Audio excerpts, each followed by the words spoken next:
రైతుల దగ్గర దోచుకుంటున్నారు. లాజ్పూర్లో ఒక సెంటర్ వడ్ల కేంద్రం రావడం జరిగింది. మేము వస్తేనే కాంటా కనబడుతుంది.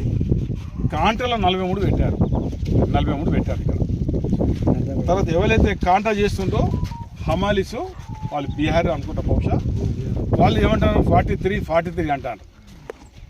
कौन बोले बोले तो हमारे बोले सो हम लगाने बोलते बोले 43 ఇన్ఛార్జ్ వాళ్ళు కాంటారు.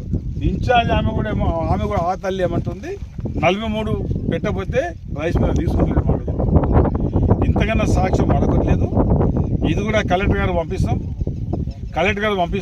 ఇది కూడా విజిట్ చేయండి. 43 పెట్టక ఇక్కడ 43 మళ్ళీ అక్కడ పోయినాక ఇంకేం బాగుతుందో మళ్ళీ రైస్ మిల్ కాడ ఇంకేం బాగుతుంది. ఇదైతే 43 మా ముందే మేము చూసినాం. బ్యాగ్ కూడా ఫోటో తీసినాం. ఇది కలెక్టర్ గారు పంపిస్తున్నాం, జేసీ గారు పంపిస్తున్నాం.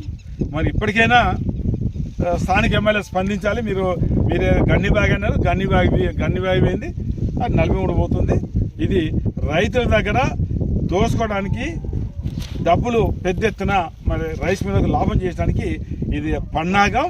దీనిలో కలెక్టర్ గారు చొరవ తీసుకోవాలి, జేసీ గారు చొరవ తీసుకోవాలి. ఇక ఎమ్మెల్యే గారు అయితే మనం చెప్పే అవసరం, ఎందుకంటే ఆయన రైస్ మిల్తో కుమ్ముకాయని కాబట్టి ఆయన మనం ఏం చేయలేము. ఆయన ప్రజాప్రతినిధి అధికారులు అంటే కలెక్టర్ జేసీ గారు ఖచ్చితంగా ఇంటర్ తీసుకోవాలి. ఖచ్చితంగా 40 గన్ని బ్యాగ్ పరిమితం వల్ల ఎక్కువ అయిందంటే మీరే బాధ్యులు అవుతారు.